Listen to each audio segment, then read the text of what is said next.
네, 오늘 말씀은 솔로몬이 성전 건축을 하고 마무리를 하고 나서 하나님께 성전을 봉헌하면서 올려드리는 기도의 내용입니다. 솔로몬은 자신이 성전을 봉헌한 것을 자랑으로 여기지 않고요, 오히려 천하보다 크신 하나님이 이 작은 성전에 머물러 주시는 것이 은혜입니다 라는 고백을 했습니다. 자, 이와 관련해서 마찬가지로 오늘도 아무리 우리가 하나님 앞에서 최선의 최고의 헌신으로 섬기지만 우리의 헌신은 그에 비해서 하나님이 내려주시는 은혜에 비해서는 작다라는 것이죠.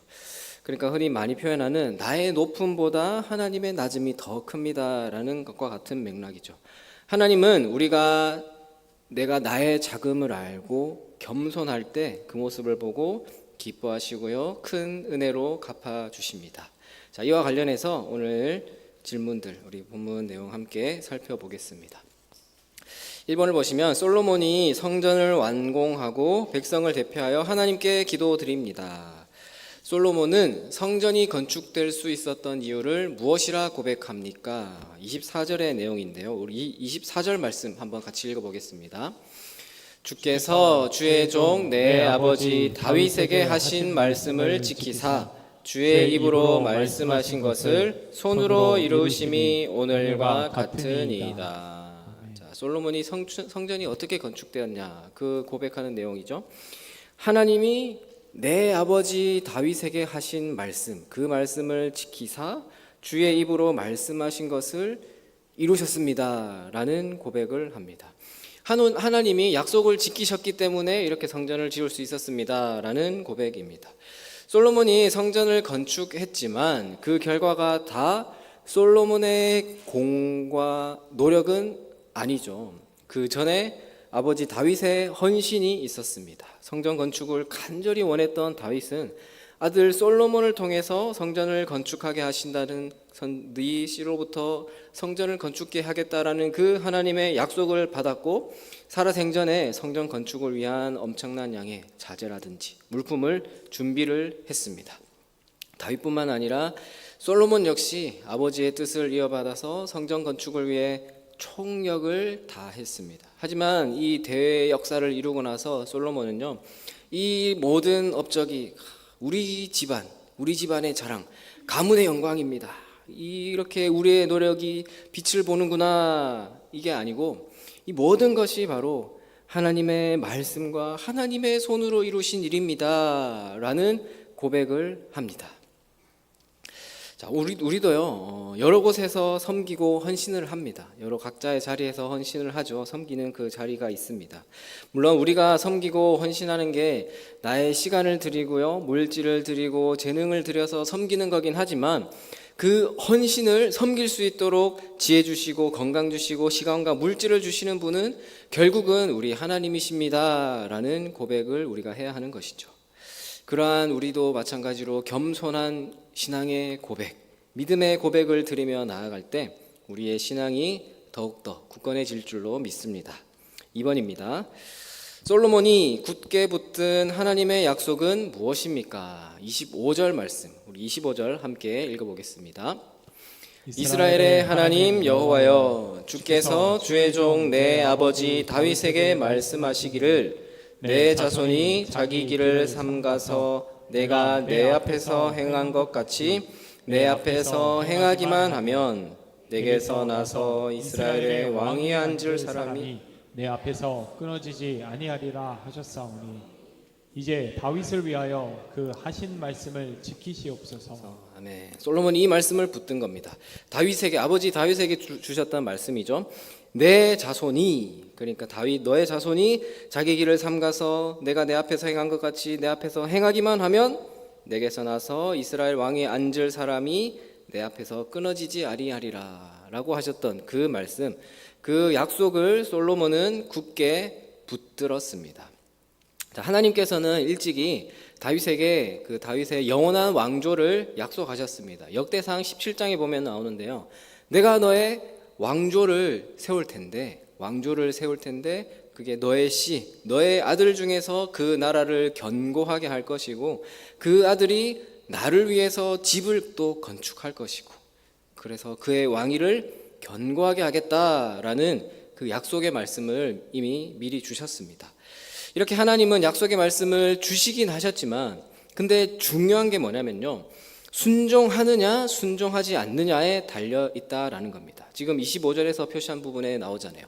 내 앞에서 행하기만 하면 행해야 된다라는 것이죠. 그렇기 때문에 하나님은 약속을 이루시는 분이기는 합니다.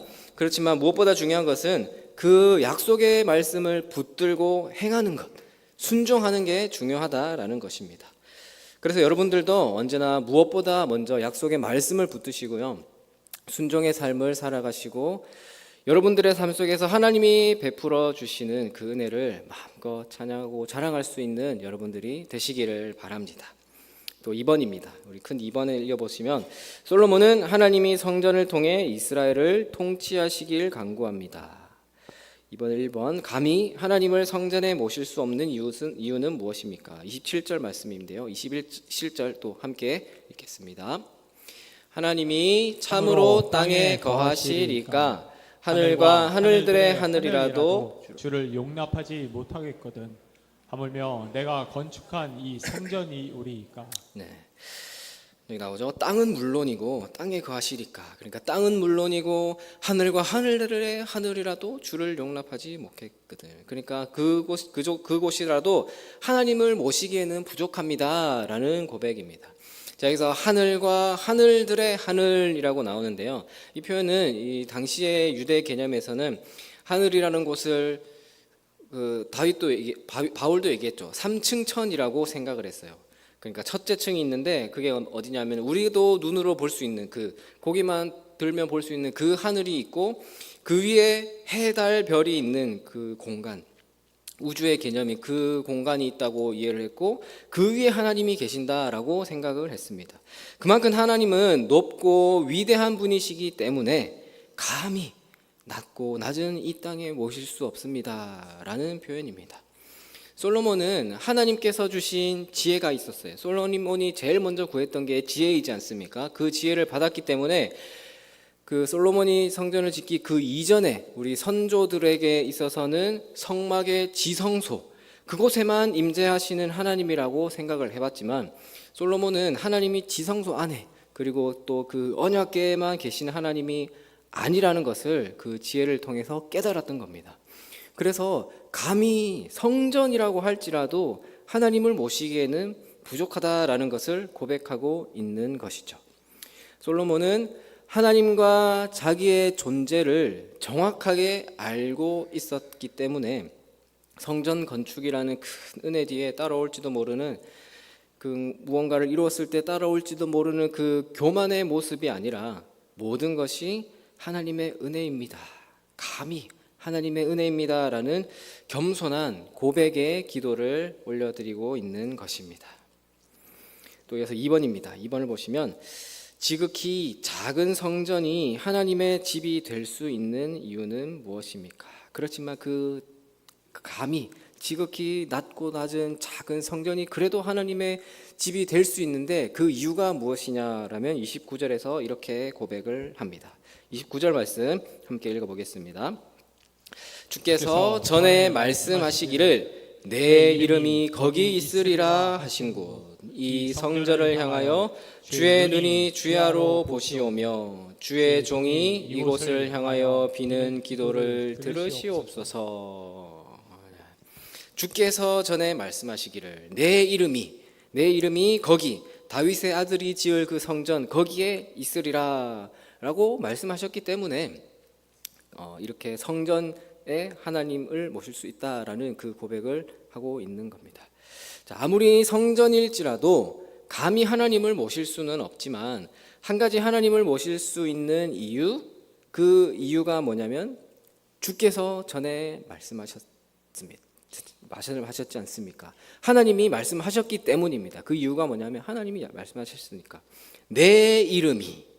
하나님의 이름이 거기에 있다라고 하셨기 때문입니다. 하나님께서 지성소 안에 거기에만 거하는 것이 아니라 하나님의 이름이 거기에 거한다. 그러니까 지성소라는 거는요, 그곳이 그 장소가 거룩하고 중요한 곳이기보다는 하나님이 그곳에 존재한다, 그곳에만 존재한다라는 의미가 아니라 하나님과 인간을 연결하는 곳이라는 의미를 솔로몬은 이해를 하고 고백을 하고 있는 것입니다. 그래서 솔로몬이 고백하기를 이곳에 나와서 비는 기도를 들으시옵소서라고 성전이라는 그 공간의 개념을 중요하게 생각하고 있는 게 아니에요. 이곳에 나와서 비는 기도가 아니라 뭐라고 합니까? 이곳을 향하여, 이 성전을 향하여라고 기도를 하죠. 이 성전을 향해서 기도할 때 주님은 하늘에 계시기 때문에 어디에서 기도하든지 다 들으시는 분이심을 솔로몬은 알았고 그 믿음으로 주님께 기도를 드리고 있는 것입니다. 참, 근데 이거 보면서 재미있는 게 딱 떠올랐는데요. 오늘날에도 이 향하여에 중요하게 생각하는 사람들이 있죠. 그곳을 향하여 기도하는 사람들이 있습니다. 누굽니까? 그 무슬림들, 이슬람 사람들이죠. 아랍 사람들, 그 사람들은 자기들이 이스마엘의 후손이라고 여깁니다. 그래서 그 맥락을 같이 하기 때문에 종교적으로 비슷한 면이 있어서 이렇게 향하여 이런 율법적인 내용들을 참 잘 지켜요. 여러분들 사우디아라비아 아시죠? 사우디아라비아. 요즘은 스포츠 뉴스에서 뭐 축구 선수들을 막 거대 자본으로 끌어들여서 많이 접하게 되는데 뭐 예전에 사우디 파견도 갔던 적도 있고 그런 사우디아라비아라는 나라가 있는데 그곳에 그 나라에 뭐가 있냐면 메카가 있어요. 우리 동대문을 뭐라고 그럽니까? 동대문을 패션의 메카라고 하죠.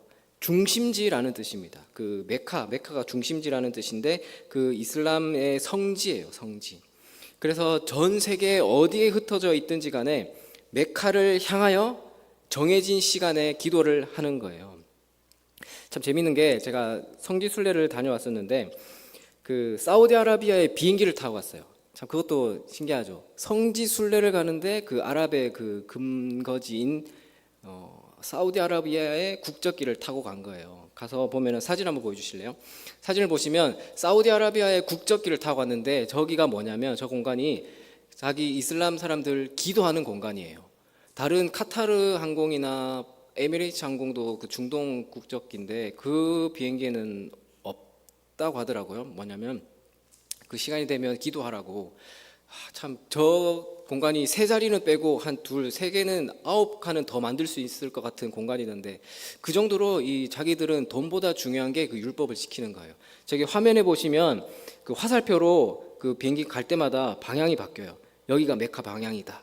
그러니까 그곳을 향하여 자기들을 딱 기도할 수 있게 해 주거든요. 또 다음 사진 보시면 그 일정 중에 상인을 만났어요. 왼쪽에 그 장사하시는 아랍 사람인데 저 아가씨는 저희 아내고요. 물건을 보고 그냥 구경하고 있어요. 있다가 또 다음 사진을 보시면요. 시간이 되니까 안 판다고 가라고 저렇게 자기 가지고 있는 돗자리를 펴가지고 저 방향이 메카 방향이었나요? 그 방향을 확인하고 쫙 펴가지고 기도를 하더라고요. 참 재밌어요. 저걸 또 찍었어요. 참 대단한 것 같아요. 야, 저 정도로 참 열심히 지키는구나. 자, 근데 우리가 분명히 깨달아야 할 것은요. 자, 오늘 솔로몬이 이곳을 향하여 드리는 기도라고 해서 그곳에 계신 주님께 기도한다는 것이 아니라 주님의 이름이 거하는 것. 더군다나 우리는 신약의 시대를 살고 있기 때문에 주님의 이름으로 하늘에 계시고 어디에나 계시는 주님께 기도해야 된다라는 겁니다. 이 향하여 그 성전 이 장소가 중요한 게 아니라 주님의 이름으로 기도를 드리는 것이 중요한 것을 우리가 깨달아야 합니다. 자, 그럼 3번, 이어서 3번을 보겠습니다. 솔로몬은 성전을 통해 어떤 일이 이루어지기를 구합니까? 먼저 1번, 동그라미 1번을 보시면 주의 종과 주의 백성 이스라엘이 성전을 향해 기도할 때, 자, 주의 종과 주의 백성 이스라엘이 성전을 기도할 때 어떤 일이 이루어지기를 기도를 하냐면요. 네, 30절 우리 저기 있는 화면 말씀 우리 한번 같이 읽어보겠습니다. 주의 종과 주의 백성 이스라엘이 이곳을 향하여 기도할 때에 주는 그 간구함을 들으시되 주께서 계신 곳 하늘에서 들으시고 들으시사 사하여 주옵소서. 들으시사 사하여 주옵소서. 사하해 달라고, 하늘에서 들으시고 용서해 주시기를 구하고 있습니다. 먼저는 들으시고 용서해 주십시오라고 기도를 합니다. 또 동그라미 2번을 보시면요, 범죄를 판결받기 위해서 구할 때는 그러면 어떻게 해주시기를 구하냐면 32절 말씀, 32절 밑에 노란 부분을 제가 읽겠습니다. 주의 종들을 심판하사 악한 자의 죄를 정하여 그 행위대로 그 머리에 돌리시고 의로운 자를 의롭다 하사 그의 의로운 바대로 갚으시옵소서라고 이제 구하고 있어요. 그러니까 범죄를 판결할 때는 그 범죄자를 어떻게 해주기를 원하냐면 악한 자의 죄는 심판하시고 의로운 자에게는 그 의로운 대로 갚아주시기를 구하고 있는 겁니다. 자, 주님의 이름으로 구하고 있는데 솔로몬이 가장 먼저 구한 게 중요한 거예요. 그러니까 30절 마지막에 뭐라고 그랬습니까? 주님이 들으시고 사하여 주옵소서. 주님께 용서해 달라는 기도를 하고 있거든요. 자, 30절에서 그렇게 기도하고 나서 이렇게 범죄를 판결받기 위해서 구할 때뿐만 아니라 이후에 31절부터는 구체적으로 하나님께서 이럴 때 기도하면 이렇게 응답해 주시옵소서라는 구체적인 한 7가지를 그 큰 대목들을 얘기를 하고 있어요. 이런 상황에 이렇게 해주십시오라고 기도를 쭉 하는데, 그러니까 그 기도를 하는데 그 제일 처음에 나왔던 30절에서 제일 먼저 구한 게 뭐였냐면요, 용서해 달라는 겁니다. 용서가 핵심인 겁니다. 그래서 솔로몬의 이 기도의 내용을 통해서 우리가 알 수 있는 것은요, 용서, 회개입니다. 회개가 제일 먼저 따라야 되고 제일 중요한 겁니다. 구체적으로도 간구하는 그 기도도 하고 있습니다. 그러니까 우리도 어떤 것을 놓고 기도할 때 구체적으로 그렇게 기도해야죠. 근데 구체적으로 하는 간구의 내용 이전에 먼저 반드시 주님께 회개의 기도가 필요하다는 것을 우리가 볼 수 있습니다. 하나님께 가장 먼저 구해야 하는 것은 우리의 필요가 아니라 우리의 죄를 자백하고 용서를 구하는 것입니다. 하나님의 말씀에 순종하지 못했던 죄악들, 하나님을 항상 생각하지 못하고 하나님의 뜻을 따라 살지 못한 그 죄악들에 대해서, 하나님을 따르지 못했던 그것들에 대해서 용서를 구해야 합니다. 그러니까 하나님과에 있어서 나의 죄가 있다면 하나님께 나아갈 수 없기 때문에 제일 먼저는 용서해 주십시오, 사하여 주시옵소서라는 기도가 따라야 한다는 것이죠. 사랑하는 우리 성도 여러분, 오늘 본문에 나오는 이 솔로몬의 기도를 통해서 우리가 깨달아야 하는 것이 있습니다. 먼저는요, 우리가 아무리 크다고 한들 하나님의 작음보다는 크지가 않습니다. 그러므로 우리는 겸손해야 합니다. 겸손하게 하나님의 약속의 말씀을 굳게 붙들고 순종하는 신앙의 고백을 드리며 나아가야 하는 것입니다. 그리고 우리가 물론 이 세상을 현실을 살아가다 보면 교회에 나와서 기도하는 게 힘들지만 이곳에서도, 이곳을 향하여도 보다 중요한 게 뭐냐면 주님의 이름으로 언제나 어디서나 기도해야 하는 것이고요. 또 무엇보다 기도할 때 가장 중요한 것은 우리의 죄를 깨닫는 것입니다. 우리가 원하는 것을 위해서 그것을 놓고 기도할 때 그 전에 내가 죄인이구나 라는 그 사실을 깨닫고 주님께 용서를 구해야 한다는 것이죠. 오늘 솔로몬의 간구를 통해서 하나님 앞에 어떻게 나아가야 할지를 우리가 생각하면서 겸손하게 늘 순종함으로 기도를 하되 나의 낮음과 나의 죄를 먼저 깨닫고 주님 앞에서 온 마음과 행동이 정직히 행하시기를 기도하는 여러분들이 되시기를 바랍니다. 솔로몬은 최고의 것을 드렸지만 하나님의 높고 크심에 비하면은 초라한 성전이었을 겁니다. 그러니까 내가 무언가를 드리기보다는 어떻게 드리고 어떻게 헌신하고 어떤 사랑을 주님께 드릴지를 고민하면서 주님의 이름만이 높아지기를 소망하며 나아가는 여러분들이 다 되시기를 주님의 이름으로 축원합니다.